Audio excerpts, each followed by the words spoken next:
Hello, and welcome to Fortnite National News Network Nightly.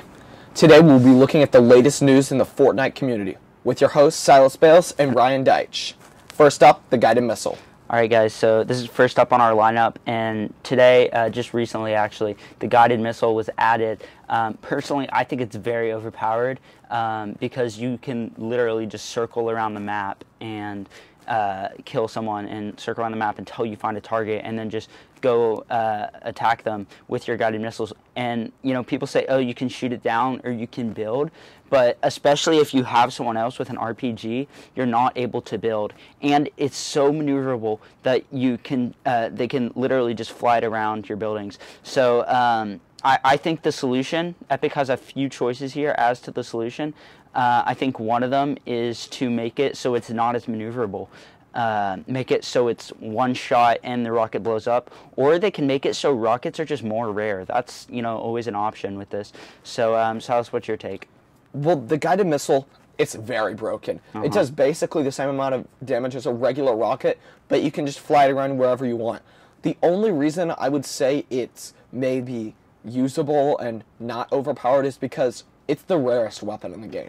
It's basically impossible to find, but for some reason, your enemies always have them. Yeah, I mean, when you get down to the last 10-5 players, someone's bound to have it, and with that few amount of players, it's really just picking off the few remaining players for whoever has it. So yeah. I think it does kind of make endgame a bit unbalanced, when it comes down to who has the guided missile and who doesn't out of this. Now, although the guided missile, you can't move. You're immobilized while holding the guided missile and controlling it.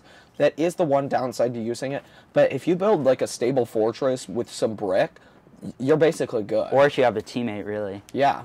In squads, it's pretty broken. But in solos, it's a little bit less viable. I forgot to mention this, but another option is really just to make it so it's not, it doesn't stay in the air as long. Imagine if you can only stay in the air for 5 seconds, it really wouldn't be that bad. The part that makes it so terrible is how long it can circle around for, and also how maneuverable it is. Like I said, you can just outmaneuver their building. If they build a roof, you can quickly go down and sweep under them. But if they made it so it took a little more time for it to respond to your mouse movement, I think that would also help improve the gameplay of it. So, yeah, moving on. Next up, the shotgun rarity change. What are we thinking, Ryan? Okay, so what Epic did recently with the same update that they added the guided missile was they changed pump shotguns from green and blue as opposed to what they used to be, which was common and green, and then tac shotguns were actually moved down to common, uncommon, and then rare. So they did not actually change the damage on any of the shotguns at all. All they did was reclassify them to better suit the actual amount of damage that they did do. So it's not really anything significant. It's just kind of tweaking the rankings of guns a bit there. So. Yeah, I think it was a good move on Epic Games. The green pump was extremely broken, and for it being such a common weapon, you could find it anywhere. And especially with the double pump that used to be in the game, it was just broken. So moving it up maybe a tier, and maybe even they could move it up a second tier. I think that might be a little bit too rare, but it still can one-shot anyone. So give or take there. Yeah, I would like to add, though, that the shotgun, a lot of people say, oh, it's overpowered, you can one-shot them, but it's one of the most skillful weapons to use because you have to have such great accuracy to be able to hit all 10 of the shotgun pellets to actually do the critical headshot damage to do whatever, I think like 270 damage or whatever the max amount of damage is. You have to have such a high amount of skill to actually be able to accomplish that. So. Yes, I agree. Next up, we have Epic Games' April Fool's joke, the Boogie Bomb plus the Impulse Grenade. Now, a couple days ago on April Fool's, which was Sunday, they made the Boogie Bomb, whenever you threw it at someone, it made them jump super high in the air, and they boosted the Impulse Grenade's explosion by 3 times, so you could launch super far. Now, this is really, it was pretty fun, honestly. I had a lot of fun with the Boogie Bomb that day and the Impulse Grenade. Now, the way the Impulse Grenade works, of course, is you throw it, and then after about a second, it blows up and sends all the opponents flying. Now, having the increased explosion rate basically one-shots anyone who's standing on a cliff. So it was pretty fun. Yeah, I had a great time using that on my teammates. Actually, DPS only, a good friend of mine, I actually did use it on him a couple times. He was not too happy with me as I did knock him out, but I quickly revived him, so, yep. No okay, now we're going to cut to a commercial break. We'll be right back.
Alright guys, thank you for joining us again. I hope you like that quick break, but we do just want to give you guys a quick reminder. Fortnite is rated T, so it is for mature audiences only. So moving on with that reminder, Silas. Okay, next up on our list, Fortnite's limited time mode last week was Sniper Shootout version 2. Now the original Sniper Shootout did not include the hunting rifle, which was added to this edition of Sniper Shootout. Now this mode, only snipers. So that means your semi-auto, your bolt action, your crossbow, and your hunting rifle. They also did actually get rid of the revolvers, which they did have in Sniper Shootout V1. So really close combat is just ridiculous in this game mode. And yes, I've played a couple rounds of it, but really I don't enjoy it very much. Yeah, it does create for some nice building to building Tilted Towers gameplay. But otherwise, I think it's one of Epic Games' less popular LTMs. Right. Next up, better LTM, High Explosives version 2. This mode is super fun because you basically get all the weapons that you never get in a real game. Which is the guided missile, the RPG, and the egg launcher, which is the Easter version of the grenade launcher. This mode is super fun. Being able to only have explosive weapons allows for some great gameplay. Not really a lot of close combat, more long range, but you can still do medium distance. Creates for a lot of explosions, a lot of ducking and dodging, a lot of building. The materials are also boosted in this mode. Okay. So I think it creates a fun gameplay. Now, we'd like to say that, just remind you that LTMs do not get you a Victory Royale umbrella if you do end up winning, so you will have to get a Victory Royale in the solo, squads, or duos game mode for that. Sorry, broke boys. You're just going to have to do it like the rest of us if you can't manage to get a Victory Royale in solos or whatever. Yeah, so basically no cheating around the Victory Royale. Yeah. But the High Explosives mode is a great way for you to test out the guided missile, see if you really think it's overpowered or not. Next up, we have the vending machine, a new weapon that was just added this morning. Yeah. So what this does, in my opinion, is it makes it so to get the good weapons, you do not have to, rush other players or be, the ninja or, Mooselk or whatever. You do not have to be a god at Fortnite to, consistently get the good weapons. You can really just camp and get materials, which I'm not saying is a good thing. I think is a bad thing because Fortnite's all about combat and, confronting other players. And, the appeal of confronting other players is to get, better loot. And if you can just camp and mine materials to get better loot, I think that's, counterproductive towards the development of the game. Now, what Fortnite is trying to do here is create a way for people to basically have a different way to get loot. Some people think this is good. Those people probably aren't great at killing people. They like to just stake it out, hide around. The people who get constant kills, I don't think will have a lot of fun with the vending machine because the exchange rate, especially for like the lower tier ones, like the uncommon and the rares, is super unfair. Like, it's 300 brick for 3 small shield potions. That's totally not worth it. But then 500 wood for a gold scar is kind of overpowered, if you ask me. I agree with you. Especially if you go somewhere like Moisty Mire, yeah, you can get that amount of wood so quickly. Yes. So, and I need to remind you guys that vending machines are not just at Tilted Towers or wherever. There are an average of like 2 vending machines at every location, major location on the map. So it's really going to change up gameplay. You can't destroy the vending machine, so it's not like you can sabotage anyone else. No. So it'll really... You can do a C4 trap with them, or a spike trap, that being said, though. Yeah, but there's really no way to get rid of them. We're going to cut to a commercial break, and we'll be right back with our final topic. All right.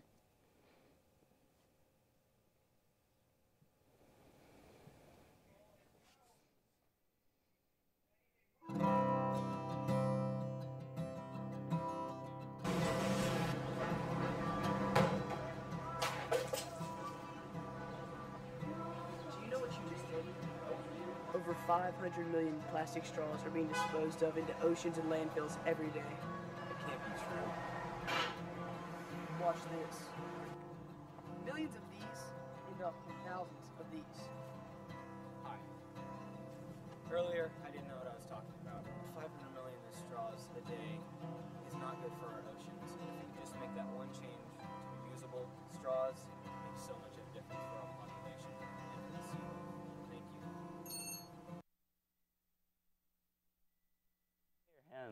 Pick up your hands. Me? Yeah, both of you. Oh. Move them around.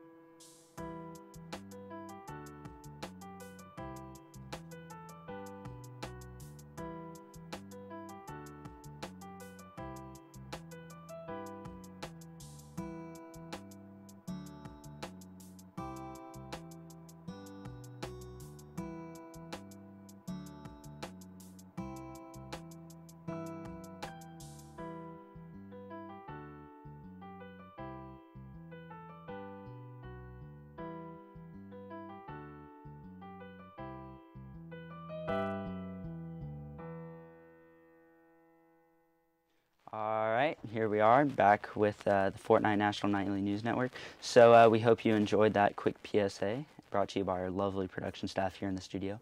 So moving on from that.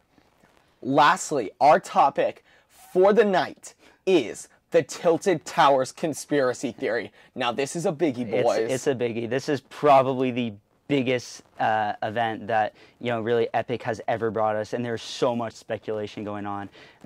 It's really just crazy the extent of how Epic is playing this. So if we just want to dive on into it. Yeah, the first thing we're starting off with is the meteor in the sky. Now, a few weeks ago, someone spotted this meteor, just a little blue dot, but every week it starts getting closer and closer and closer, and it's really starting to scare people. People are like, oh, what's going to happen?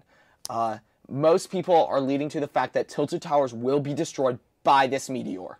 Right, okay. And so we have something that someone tried to do, these controller vibrations. Why don't you talk about that, Ryan? Okay, so basically a lot of people on Xbox and people on PC who play with controller, they are experiencing random vibrations, but the more people started to experience them, they thought, hey, maybe these aren't so random. Every time I go past Lonely Lodge, I get these vibrations. So, a very smart player on Reddit actually logged these vibrations, and he plotted them all on the map. And when he drew a line between them, a scatter plot line in between all of these dots, it actually spelled out TT with an X through it. So, this is almost proof that something big is coming to Tilted Towers. And he also forgot to mention that he also converted it to Morse code, the same person, and it spells out SOS D5 418. D5 being the location of Tilted Towers. Okay. 418, quite possibly the 418 April 18th, which could be the day that Tilted Towers is destroyed. Right. Okay. So that's pretty insane. Next up, we have telescopes pointing at the meteor. Last week's update with the guided missile added telescopes, and they're all facing the meteor as if something big's about to happen, something crazy. The meteor is also in the game's files. People have looked through that, and they've seen the meteor in the game files. So Epic is obviously planning something really, really big here. Like, there is proof that there is a meteor. I mean, when you find a meteor file in the source code, you know, that serves as pretty substantial evidence that, you know, there is a meteor. We just don't know how it's going to affect the game. You know, a lot of evidence points to, you know, it striking tilted towers. You know, another reason why that is that the Fortnite map is actually shaped like Poland, as the division of Epic Games who made Fortnite is based in Poland. So the Fortnite map is shaped like Poland, and Tilted Towers lies in the same spot as a city in Poland that was hit by a meteor. Now, this is basically proof that Epic Games is going to get rid of Tilted Towers. Right. Now, what would they put there, you might ask? Well, the majority of the Battle Pass this season, which ends on April 30th, if I might add, is space-themed. And a meteor coming down towards the very end of the Battle Pass really makes sense. And I think if they left like a big crater there or some kind of alien theme something, I think it would make a lot of sense. And Fortnite has recently been losing a lot of popularity with their PvE Save the World mode.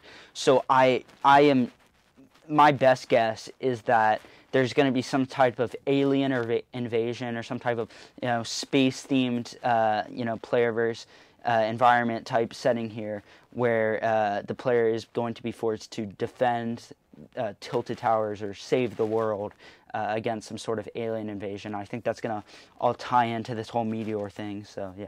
Yeah, this is one of the biggest things in gaming right now, the Tilted Towers theory. A lot of people have different theories. This is just our best guess, honestly. We've compiled all the evidence from Reddit and YouTube and stuff, and this is what we came up with. And a lot of people are sad to, you know, the thought of Tilted Towers leaving.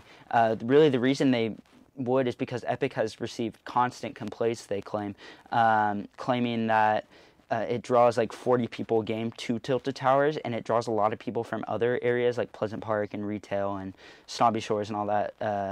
But I have to disagree there, because I think that's the appeal of these other places. There's not as much loot as Tilted Towers, but there's also less people. So if they were to get rid of Tilted Towers, people would flood those areas, and that would in turn, you know, lead to an unbalance in the game. Yeah, and as we talked about in our last stream, Tilted Towers is a place for people to go and have a good battle. And without that big central area for people to go to, there really is nowhere. So all the great players will spread out around the rest of the map and pick off those new players, therefore drawing them away from the game. Yeah, I have to agree with you there. I'd be very sad to see Tilted Towers. All right, so that wraps up this week's edition of Fortnite National News Network. So thank you for joining us. Yep, we'll see you next time. All right.